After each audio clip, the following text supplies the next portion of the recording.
Hey guys, how's it going? And welcome to AussieMotoVlogs. Today I just want to talk about the pre-ride check and what it involves. So yeah, let's jump into it. So the pre-ride check is pretty much when you're checking pretty much core components of the bike before you go on a ride. Now you should be doing this, but to be honest, not everyone does, but it is a good habit to get into.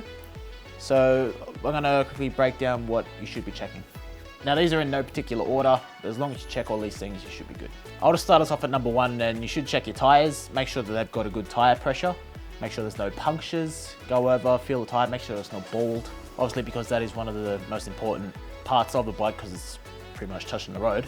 Next thing you want to do is you want to check your indicators, both your front and back. So just flick the switch and go walk to the front of the bike. Make sure it's blinking left and right, and do that for the back as well. Another crucial thing is make sure your headlights are okay, so check your high beams, low beams, flashes and all that, make sure they're on. And what I think is the most important, crucial thing you must check are your brake lights. Now, you have two brakes on the bike, you have your front brake and your rear brake, so check them both. What I like to do is I stand at the side of the bike and I hold the front brake in, and then I stick my head over and have a look to see if the back light turns on.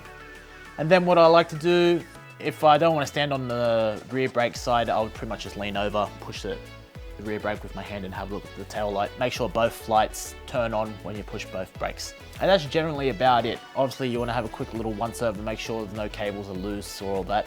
But as long as you check those main components, you'll be pretty good to go. That's your pre-ride check. If anything along those lines is not okay, I recommend not riding, but hey, it's up to you at the end of the day. If you like this video, please give it a thumbs up, consider subscribing, and me and Brennan will be back with some more videos very soon.